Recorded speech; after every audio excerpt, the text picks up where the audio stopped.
En este video vamos a tratar sobre los hijos. El tema principal son los hijos y en el cual vamos a tratar el tema del parentesco. El parentesco es la relación que se da entre personas, la cual los determina como parientes. Aquí se va a tratar el parentesco de tipo de afinidad y parentesco de consanguinidad, los cuales el de afinidad es el vínculo que se da por medio del matrimonio y el de consanguinidad son los vínculos que se dan por medio de lazos sanguíneos. Constituyen la institución de la familia, la cual tiene orígenes muy antiguos, hasta pues, se relaciona con el mismo origen del hombre. Villaguardiola trata en su libro Los aspectos históricos y jurídicos de la institución familiar, trata sobre 6 familias, en la cual nos vamos a concentrar en la familia monogámica. La monogámica es muy importante porque desde ellas surgen como los orígenes de la familia actual. Es una familia nucleada constituida por un hombre, mujer y sus hijos, con el objetivo de procrear hijos de paternidad conocida, para así incrementar el poder del pater. La familia monogámica se da en la civilización romana, la cual esa civilización romana le empieza a dar fuerza desde el ámbito jurídico. Los romanos distinguen entre familia agnaticia, que es la familia, por decirlo así, desde el vínculo de afinidad, que establece la autoridad del pater, en el ejemplo de que una hija se casa con su marido y pasa de la potestad del pater, de su pater de origen, de su familia de origen, a convertirse en miembro de la familia de su esposo. Esa es uno de los parentescos, el parentesco civil de familia agnaticia en Roma.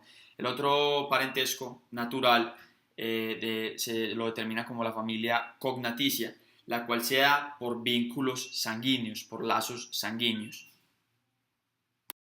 La familia cognaticia tiene como objetivo establecer un tronco común en el cual pone mecanismos como las líneas y los grados. Las líneas se definen por colaterales y rectas. Las rectas serían los padres, hijos, nietos y abuelos, y la colateral serían hermanos, sobrinos, tíos, y de esta manera. Los grados tenían como objetivo establecer la distancia que había entre los parientes. En relación con la consanguinidad se basaba en los hijos. Los hijos en esta época entonces se establecieron como hijos legítimos e ilegítimos. Los legítimos eran legales, los ilegítimos eran ilegales. Un hijo podía llegar a ser legítimo si sus padres tenían entre ellos una relación legítima, es decir, una afinidad legítima. En Roma esta afinidad se constituía por ciertas reglas. Una de estas reglas era el iustum matrimonium, que era el consentimiento, la aceptación de este matrimonio por parte de los pater familias de las parejas. Otra regla era la lex papia popea, que era que esa afinidad, ese vínculo se tenía que dar con el objetivo de procrear hijos. También las uniones incestuosas no podían llegar al iustum matrimonio, es decir, no podían llegar a ser legítimas. El incesto era, es decir, no se podía formar vínculos maritales entre los familiares.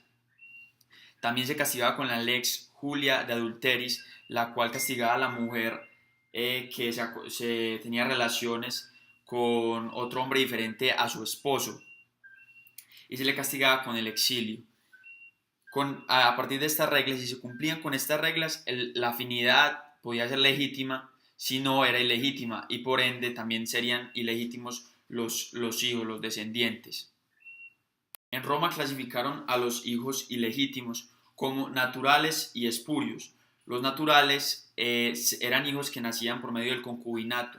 El concubinato era la relación sexual que se daba entre el amo o su esclavo, entre un hombre libre y su esclava, y el hijo era el determinado hijo que se le llamaba natural.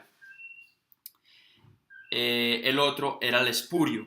El espurio era el hijo que nacía de relaciones que no tenían el justum matrimonium, como relaciones incestuosas o relaciones por medio del adulterio o más.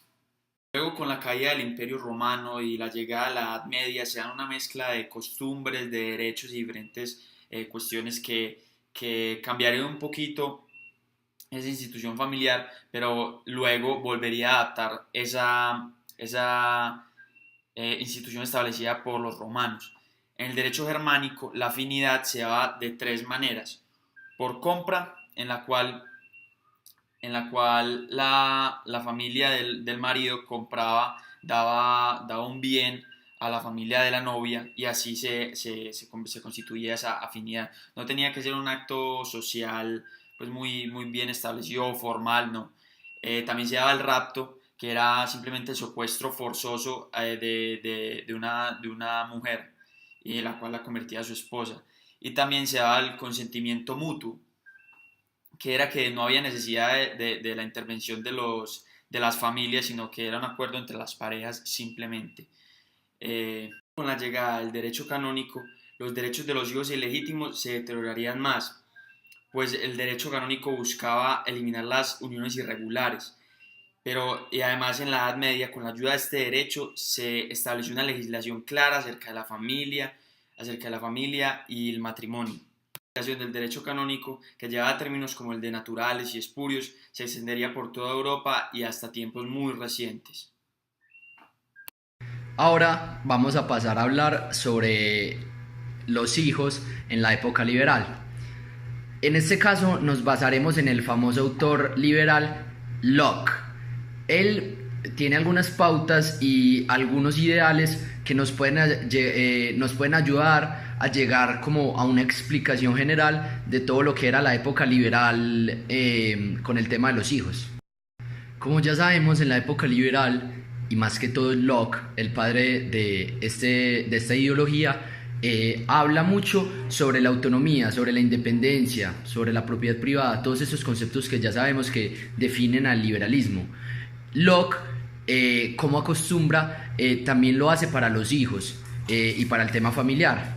En este caso, él defiende la autonomía de los hijos sobre los padres, y dice que esto es importante para el momento en el que ellos se liberen de esa potestad que los padres tienen sobre ellos, para así poder desarrollar su vida de forma autónoma e independiente.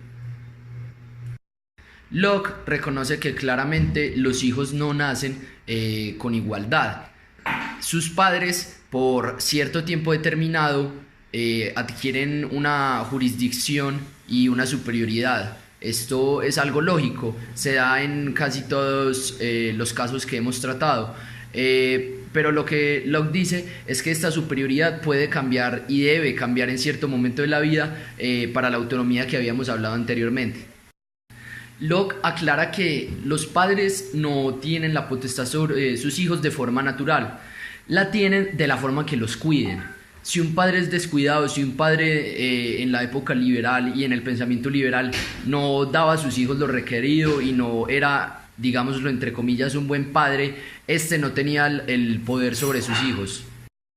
Locke aclara que los padres no tienen la potestad sobre sus hijos de forma natural, la tienen de la forma que los cuiden.